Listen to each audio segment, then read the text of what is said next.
Okay, så vi vil lave en video over vores forsøg, hvor vi skulle bestemme indholdet af Fe i jern i ståluld.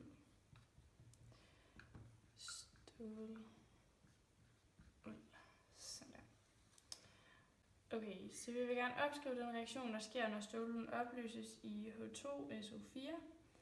Så vi skriver Fe plus H2SO4 reagerer og bliver til H2 plus SO4 2 minus plus Fe2 plus. Ja, men den reaktion, vi egentlig gerne vil se på, er Fe plus 2H plus, som er hydroner, som bliver til H2 plus Fe2 plus. Og det, der sker her, det er, at Fe afgiver 2 elektroner ved reaktionen, derfor bliver den på højre side til Fe2 plus. Ja, så vi vil nu gerne afstemme reaktionslinjen 2, som ser således ud. MnO4 minus plus Fe2 plus plus H plus, som bliver til Mn2 plus plus Fe3 plus. Og det her, det er så en redoxreaktion. Okay, så vi vil nu gerne afstemme reaktionslinjen som en redoxreaktion. Så vi skriver Fe2 plus plus MnO4 minus plus H plus Fe, altså 3 plus plus Mn2 plus, sådan der. Så vi vil gerne starte med at se på oxidationstallene. Så vi starter med at se, at jern har et oxidationstal på 2. Og her har vi et oxidationstal minus 2 gange 4, så det må så være minus 8. Det skal jeg lige. Og her har vi så et oxidationstal på plus 7.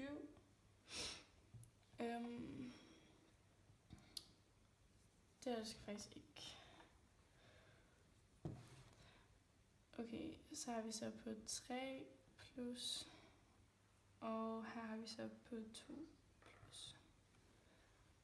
Okay, så skal vi finde ud af, hvad der er oxideret og hvad der er reduceret, og vi kan se, at vores jern 2-ion, den er oxideret til jern 3, så vi skriver 1 op, og her har vi så en reduktion på 5, så vi skriver 5 ned.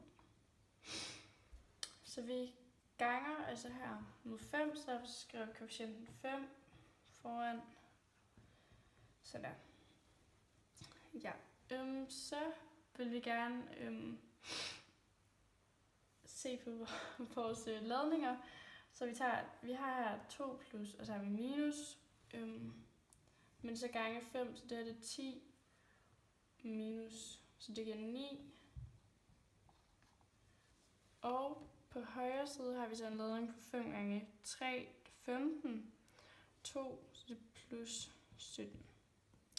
Så vi tilføjer altså her 8 H plus, for at udligne ladningerne på begge sider.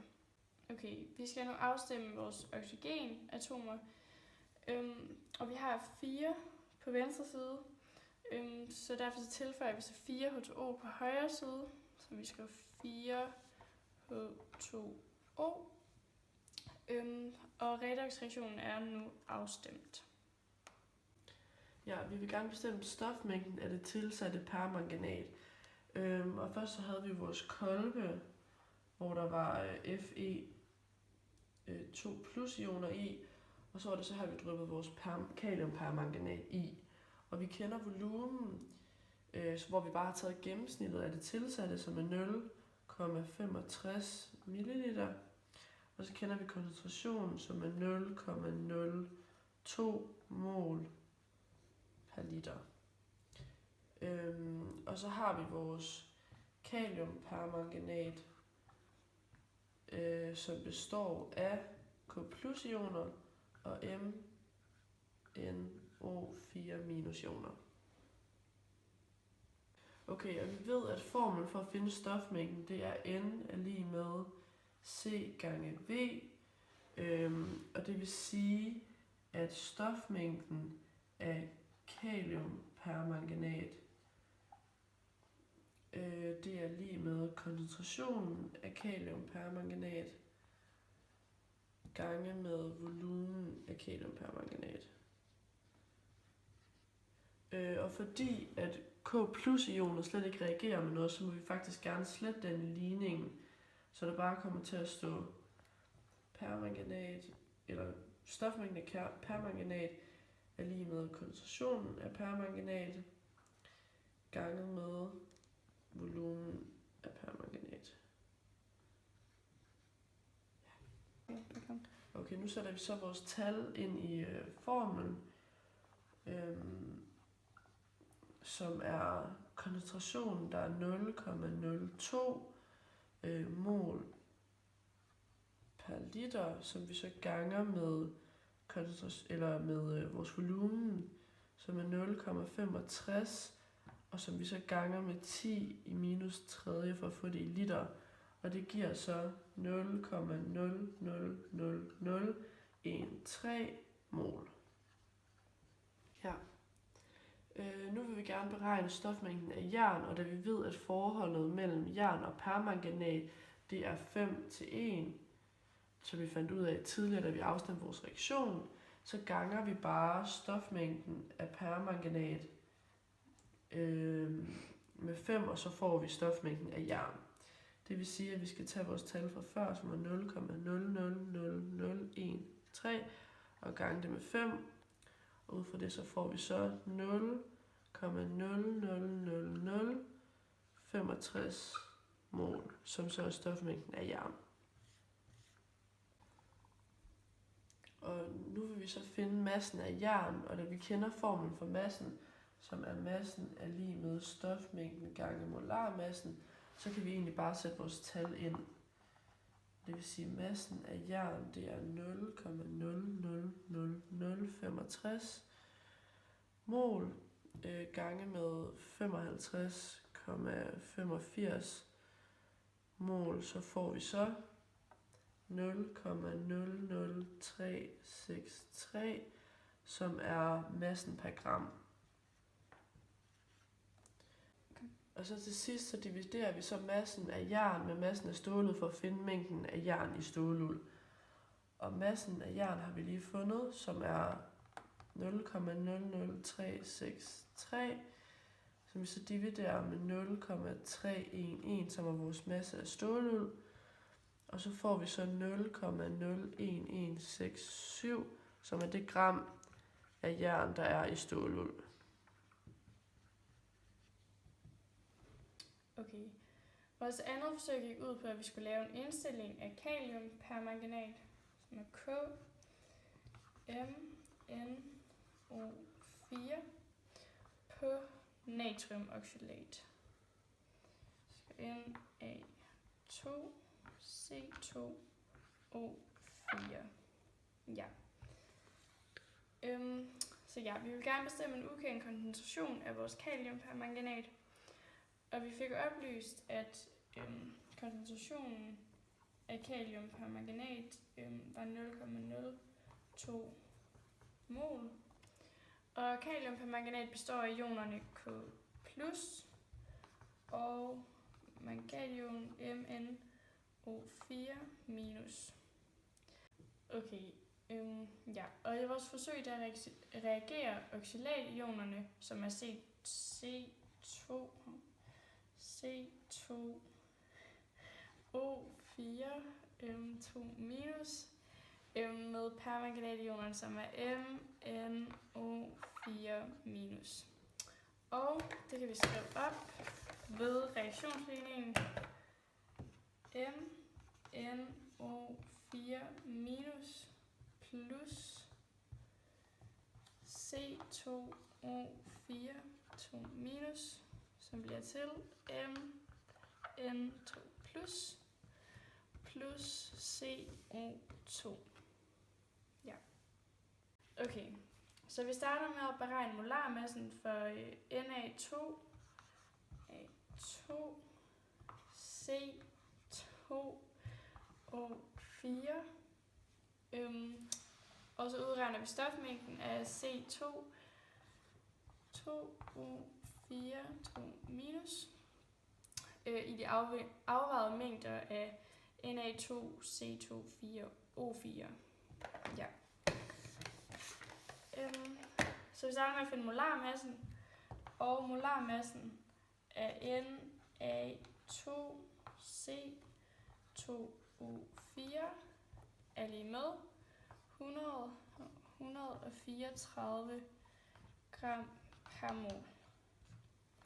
Hvor vi så tæller op og finder molarmassen for Na, og så krydser vi den med molarmassen for C, og ligeledes for oxygen. Og det giver så 134 gram per mol. Ja. Så bruger vi så vores formel for stofmængden til at beregne stofmængden af Na2C2O4. Så vi skriver, stofmængden er lige med massen over molarmassen.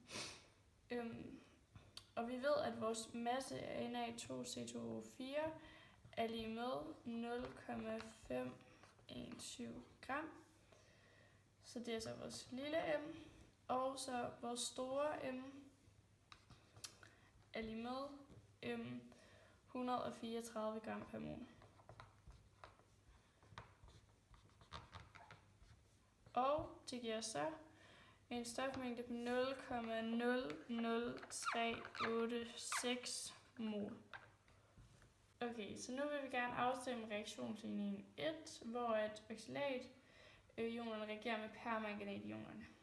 Og det er en redoxreaktion, hvor vi starter med at skrive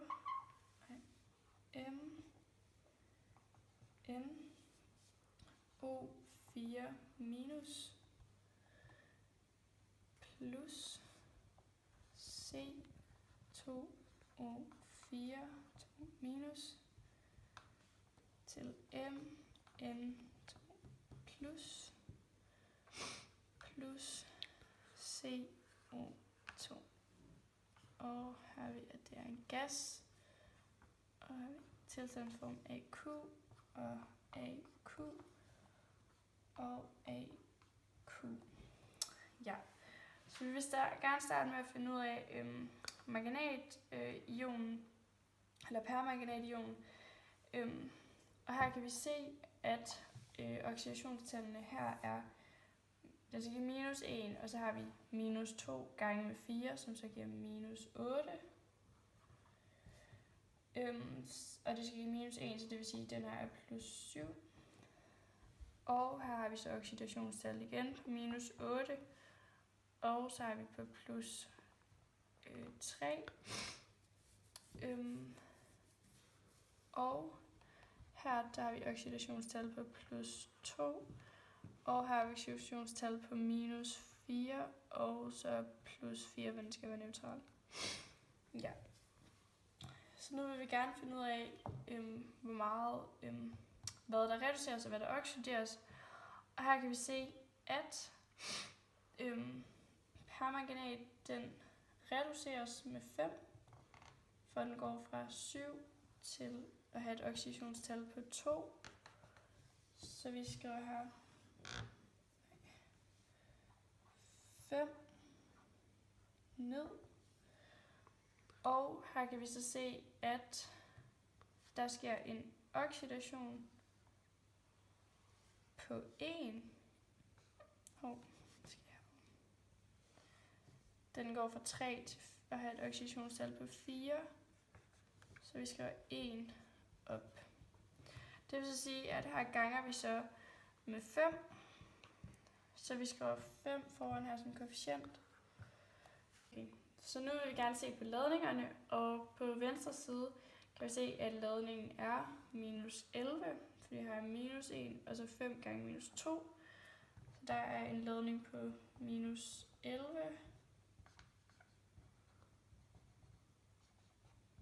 Og på højre side, der har vi så en ladning på plus 2.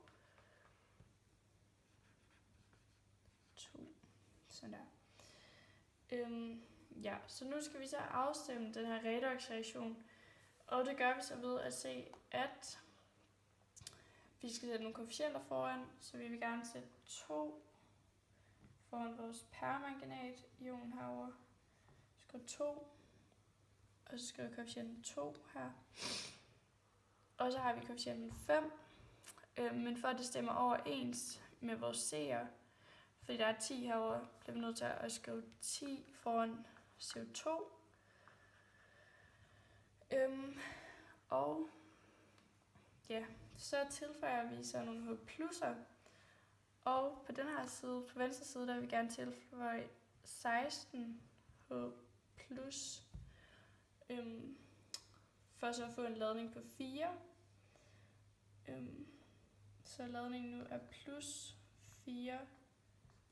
Og så afstemmer vi herover med plus 8 H2O, for ligeledes at få en ladning på plus 4.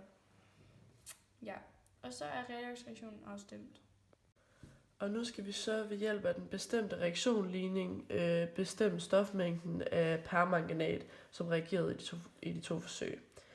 Og først så ved vi jo, at størrelsesforholdet mellem permanganat og C2O4, det er 2 til 5, så vi også kan skrive sådan her. Og i tidligere forsøg, der brugte vi formlen for stofmængden, som er massen over molarmassen, til at finde stofmængden af Na2C2O4, som vi fik til 0,00376 mol. Og nu vil vi så gange stofmængden af Na2C2O4 med størrelsesforholdet 2 til 5 for at finde stofmængden af permanganat. Så det gør vi lige her.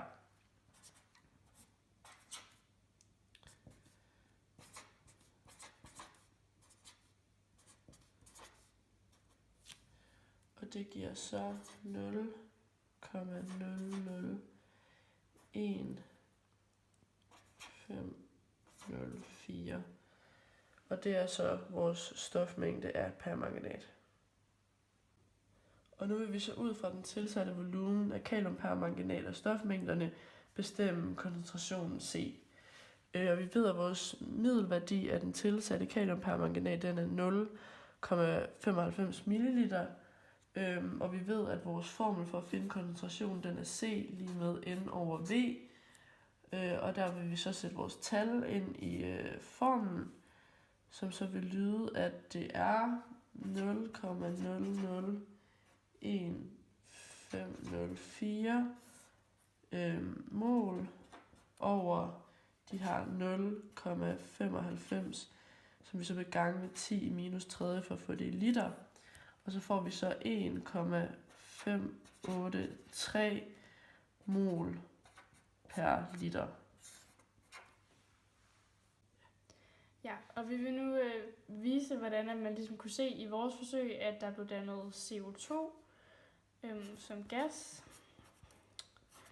Og i vores forsøg skete der en reaktion, hvor der ligesom kom bobler i den her opløsning, og de her bobler er jo så kuldioxid. På den måde kunne vi se, at der var CO2 i forsøget. Hvis vi skulle se på, hvorfor opløsningen blev lyserød ved ekvivalenspunktet, så var der skete det, at når kaliumpermanganat minus det tilsættes fra buretten til vores opløsning, vil det reagere med Na2C2O4, som er det, vi har i opløsningen her. Og dermed vil den danne Mn2 plus ioner og CO2. Og permanganationen, som jo er MnO4 minus, den er violet, og den frembringer selv i mest ringe koncentration en sådan kraftig rød farve. Da Mn2 plus ionen samtidig er næsten farveløs, er det umuligt uden at tilsætte en indikator sådan visuelt at følge reaktionen, hvor i permanganat-ionen indgår. Og den svageste antydning af rødfarvning viser, at sådan, det her ekvivalenspunkt er nået.